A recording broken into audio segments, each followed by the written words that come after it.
We'll do more announcements at 6, so we'll skip that. Public comments, you guys sign up?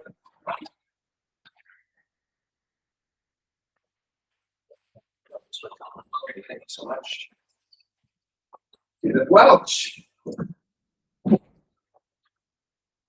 I don't have any formal comments today. What I'm going to say probably might contain more this. I know you have limited revenue, lots of expenses, and I know you are looking at proving your certificates of obligation this afternoon. And I presume you may be looking at more certificates of obligation down in Ike to fund your other stuff. I just want to lodge my concerns about the use of certificates of obligation, which are intended to be for emergency or urgent matters.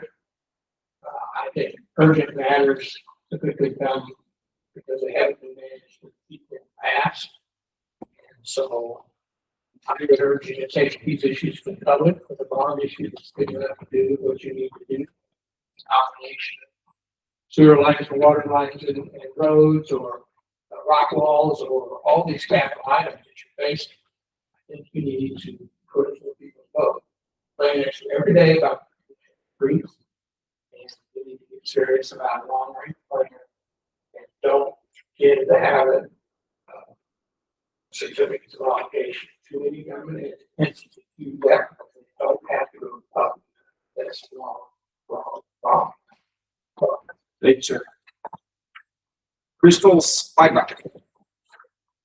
Good evening, or good afternoon, dear council members and mayor. I am Crystal Spivak, Library Director for the Blanco County South Library District, and we would like to extend our gratitude that y'all allocated $15,000 to the library last year, while we did not request this release of those funds because it was in very concern for the city's financial health. We would like to request that we could put on again for this coming year. Our anticipated revenue for last year was $27,300 a month in sales tax. It actually came in $500,000 or not $500 less each month, and then our bills were averaging $28,000 per month. But through donations, fundraisers, and half expenses, we made it clear in the black. I know we have a couple of new council members. Bobby Marcus, my search for council member. Just for a quick short history, I know Candy knows our the Blanco Library was founded by the Women's Club in 1938 when Texas passed laws allowing for library districts. A vote was held with the residents of Blanco County that passed and was able to form the Blanco County South Library District. So we received 1/2 of 1% of sales tax outside the city limits as the city stood at the time that this vote passed. And we made an agreement with the city, and the city made an agreement with us to allocate funds each year, since about 1/3 of our registered patrons are city residents. It helps to offset serving those that are not technically in our area. This last year, our library added over 1,700 items, which include new books, audiobooks, and movies. We signed up nearly 400 new patrons, and that's part of our 2,500 currently active patrons. Last year, our active patrons checked out 20,000 physical items and about 6,000 e-materials. This year, we provided over 125 programs to teens, children, and adults. And I could go into more specifics, more details with the council at a later date if you would like. But at this time, we just have to say thank you again for your support for all these years. and what we're able to do. I have one question. Do you know how much of your income comes from inside the current city limits? Where the city limits overlaps with our district. Yeah, I know it's grown quite a bit. I mean, you've got Tractor Supply, you got Napa, and all those that are. No, but that is something we're trying to dig into and try to understand kind of better our district this last year. Since, what they got. Oh, thank you so much. Yes. All righty, moving on. Workshop number 1. Warren, it's all yours.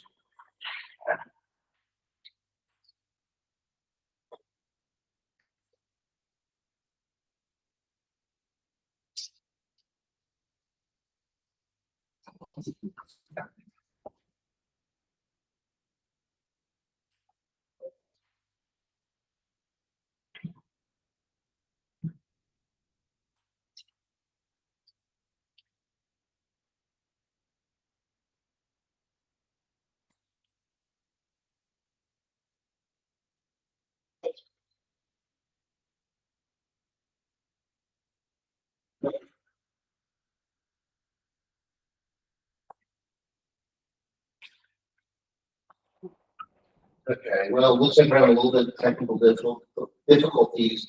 Let me, if I can't get back to work, I Actually, actually, we'll open it in Google Docs.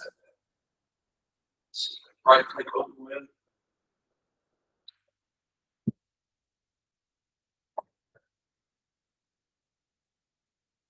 you can do it from your email. I'm gonna have to go. Here it is. Okay. Yeah, so what I wanted to just mention to you, we're gonna have 3 workshops. And what I would like to do is, instead of tease this out and tell you, go through everything, I like to kind of go through what this does and what this doesn't do, and why we're looking at the budget this way. So, first of all, we started with, last year, I think I mentioned to you that, number one, we used COVID money, $257,000 to offset what we were doing last year, and we didn't have that this year. So between both the enterprise and the general fund budget, we had that less money. So what you're going to see when we start going through this, you're going to start seeing cuts from a lot of different places. So if you say, "Wow, why is it we have so much less money to work with this year than last year?" That is the case. It's also the case that even though the CPI is 5%, the API is about 8%. So going through all of this, there is just less money there. So what we did was we took the general fund, we balanced it, a small fund balance of $36,000 this year, and that is using a 3.5% increase in ad valorem tax, so just consider it the voter free. Police department will go from 12 employees to 10 total employees, assigned officers and 1 admin. All current employee positions are safe. So the only positions that were cut were positions where there's turnover, and we ended up. So I wanted to be very clear when we cut anything or anybody. City Hall staff were reducing from 6 to 4 3/4. And that 3/4 is, we have a finance clerk that we are not going to be renewing that person. And then the finance director, will either do a part-time, 30 hours a week, or do a contract. That's Dana. She's been awesome. She's been keeping me aligned and stuff. So that's where the 3/4 comes in. We'll get through that. So originally, we looked at reducing the library fund from 15 to 7,500. As you heard, they didn't use the fund this year. I actually went in later on to try to get more for the city, and we zeroed it out. But you put that back in. Again, this starts with city administrator's budget. This becomes your budget as I hand it off. We're looking at working with Infomar. And I'll get into that a little bit later. So what we do have is $29,000 in general fund basic maintenance and street repair, And an additional $9,000 for City Hall and PD maintenance. There's a 4% increase for staff. But that's on CA's contract, which is 3% for the CA, that's me. And then anticipated increases with health insurance, which are about 12% a year. I think the last couple of years we've been able to get below 10%, but we have to do some budget for that because you never know. So that's why we have that. Like I said, 3.5% voter approved. What we haven't done. So there's some budget to actual and working on that. She probably has it done. We haven't sent it to you yet. We did include a spreadsheet of how much, so you'll see that with a spreadsheet of how much we've actually spent so far this year. So you'll actually see we're busting certain parts of the budget. Have we not budgeted enough last year? Again, this is an educated guess. So we'll need an update where we spent last year's COVID money. You actually looked at that. We haven't quite done that yet. We are looking at street repair with proceeds of possibly selling property. So this is all part of your priorities. So when you have the spreadsheet, we'll pull it up. There's going to be a summary general fund tab, and that will show you how the revenue stacks up against expenses. And then the basic part of the general fund and the enterprise fund is the tab that actually says general fund and enterprise fund.